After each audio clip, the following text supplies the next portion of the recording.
O bago tayo makipagkantaan sa kanya ulit, ay makipagkwentuhan muna tayo sa ating performer of the day, ang singer-songwriter na si Oliver Agustin.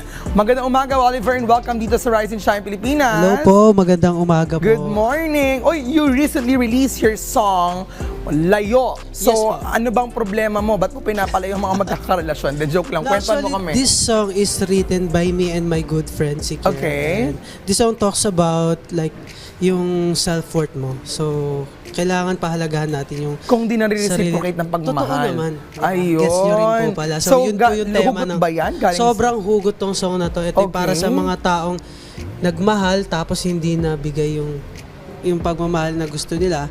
So dapat lalayo ka na kasi Ayun. kailangan mo isipin yung sarili mo this time. So, based on real life pala ito.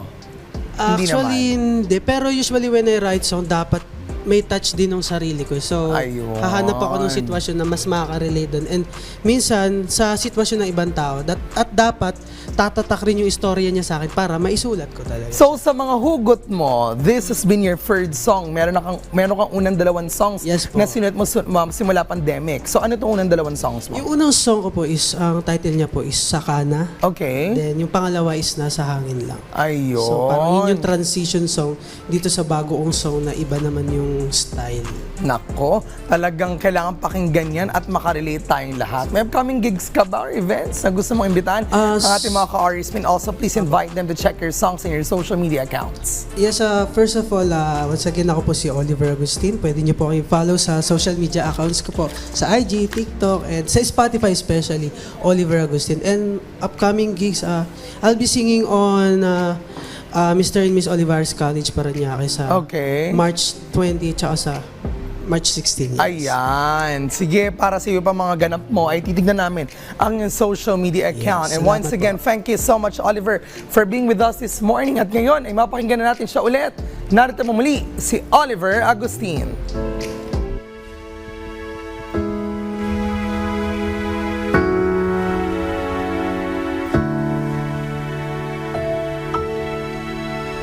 Naisip mo ba ako?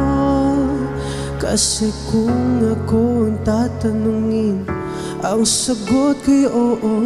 Kasi di pa rin may tatanggi na ikaw ang dahilan kung ba't ako minumulto ng kahapon. Pero teka, oo nga pala, ako'y natauhan na. Pero teka, oo nga pala, ako'y lalayo sa'yo.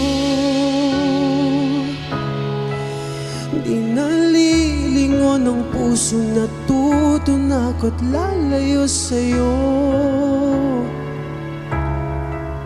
Masdan mo kung tumindig, isa ka na lang na estranghero na nakilala ko. Nakilala ko.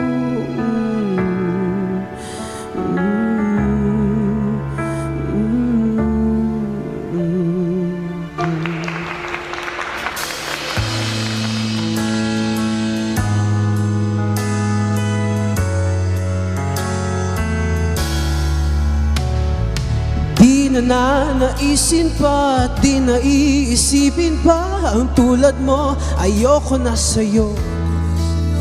Oh, sabi nila pagmahal mo, ipaglalaban mo.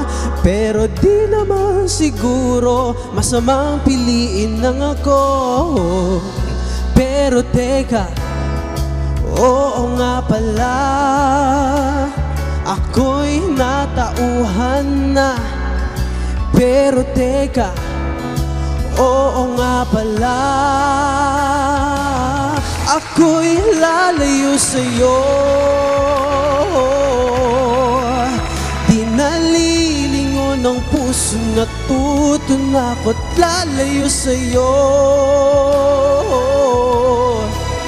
Masdan mo kung tumindig, isa ka na lang na estranghero na nakilala ko.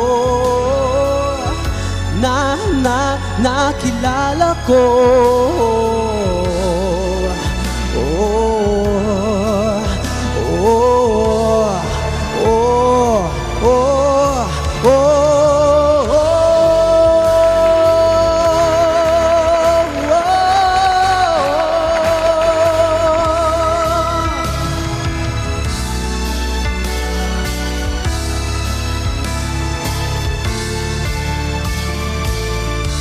Ako'y lalayo sa'yo.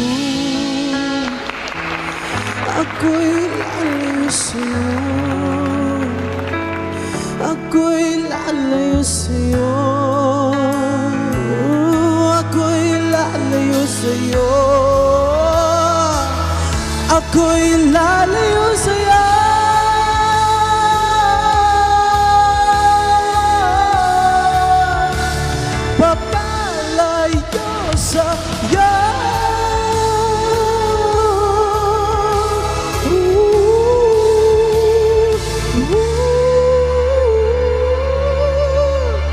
Ako'y lalayo sa'yo. Di nalilingon ang puso na